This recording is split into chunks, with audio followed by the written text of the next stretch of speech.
Labour is reportedly close to finalising their watered-down definition of Islamophobia. According to The Telegraph, Steve Reed, the Community Secretary's new definition will be designed to tackle anti-Muslim hatred. The government claims the terminology is aimed to provide guidance for behaviour codes that public bodies, councils and businesses can adapt to. But the real concern is, what does this mean for free speech? Joining me now is the former prisoner and justice journalist David Shipley. Welcome to the show, David.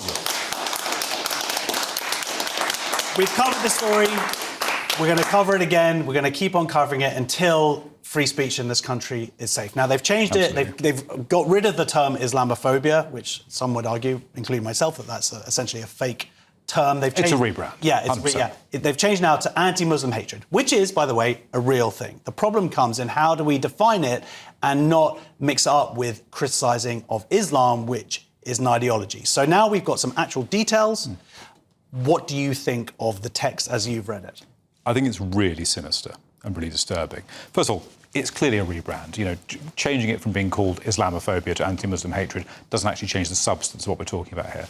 Secondly, we already have rules against religious and racial hatred in this country. There's already laws against that. So there's not really, I think, a strong argument why we need this at all.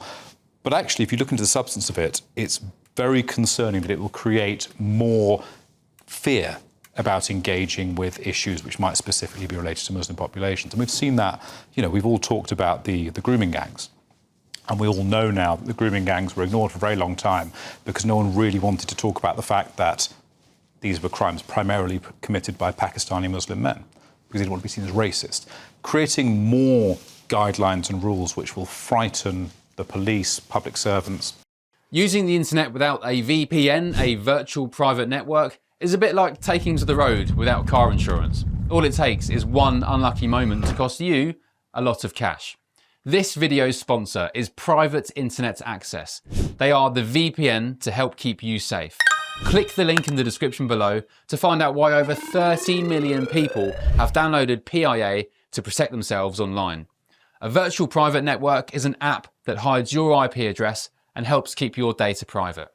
When you're browsing the internet at home, you give up a large amount of data to businesses, to shops, and indeed to social media giants too.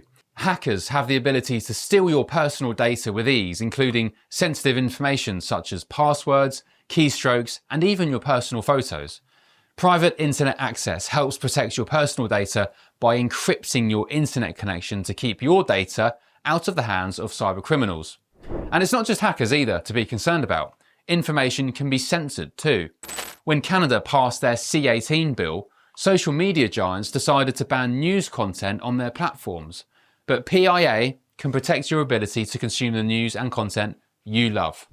Private Internet Access is available for Windows users, Mac OS, Android, Linux, iOS, and you can use one PIA subscription to protect an unlimited amount of devices. And we've got a huge GB News discount for you too. Click the link in this video's description and you'll get a massive 83% off PIA. That's under £2 a month, the price of a coffee, and you'll get an extra 4 months completely free on top. Also, there's a 30-day money-back guarantee too.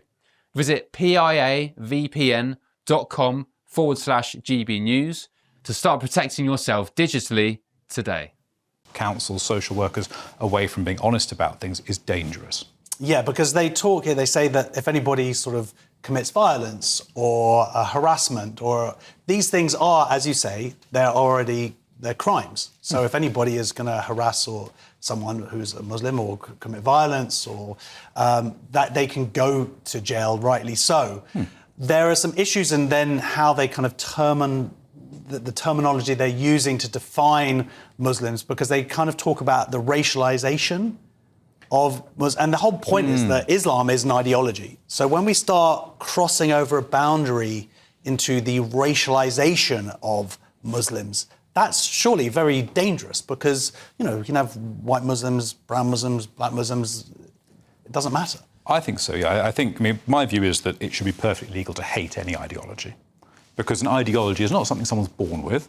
It's something someone chooses to ascribe to. So I think it should be perfectly legitimate to hate people for being communists or fascists or Islamists or whatever it might be. You know, it's perfectly... Supporting Arsenal. supporting Arsenal, perhaps, or I suppose in my sport, being a Saracens fan, These are all terrible, terrible ideologies which we should reject. But that should be fine. But once you start to define being a Muslim as a racial identity, it creates this layer of protection around it and around Muslim cultural practices, which is actually really dangerous. We're kind of already seeing that the state is getting quite protective of some Muslim cultural practices. Earlier this year, a part of the NHS published an article advocating in some ways for first cousin marriage. The BMJ... We're defending it. Well, yes, they were saying here are some benefits of it, some really good things about it. My cousin's really fit. I'm glad. That's great to know. What's his name? What's his name? Yeah, Ben. Ben. But I think that's the. We've also had the BMJ just this week publishing something where they were challenging the term female genital mutilation because they think the word mutilation is racist. And if we create more barriers to being critical of cultural practices which are associated with Muslims, so FGM, first cousin marriage, say unstunned slaughter, these will all, I think, make it harder to criticise things which we actually might want to criticise on perfectly legitimate grounds. Yeah, no, and the other issue is this sort of, if you wanted to kind of, it might normalise, I know people have issues with like halal food, but the idea is it would be discriminatory to not have halal food or something. Yes, the last bit of the definition is actually, I think, in some ways the most disturbing. They create this situation where they suggest that actually if you have a working environment which is in some way indirectly unfriendly to Muslims, that's a problem. So might you then get a situation where drinks after work is not acceptable, beers in the office is acceptable. Indirect discrimination. Effectively, yeah. And it would therefore be wrong to create an environment which isn't potentially a halal environment. So I think that's a real risk as well. Or even like saying something like Merry Christmas or something. These things are... Well, would this be acceptable? Who knows? Yes, no. So the risk is still there. This hasn't been approved yet.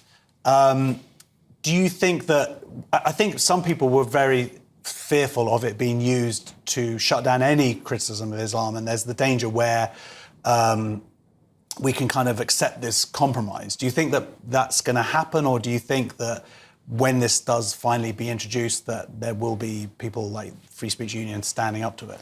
I think the Free Speech Union, of course, will be standing up to it, as will other organisations. But the problem we have is that lots of the state just enacts its own rules. We've seen this year the CPS trying to create a blasphemy law by the back door in the case of Hamid Koskan that you and I have talked about before. We also see it in how often parts of the education system, local councils, will try to block people from teaching sport if they've expressed the wrong views, for example. So there are real risks that these rules will have a very sinister impact, I think. All right, well, we'll stick with this story. Thank you very much for joining us. David Shipley, and you can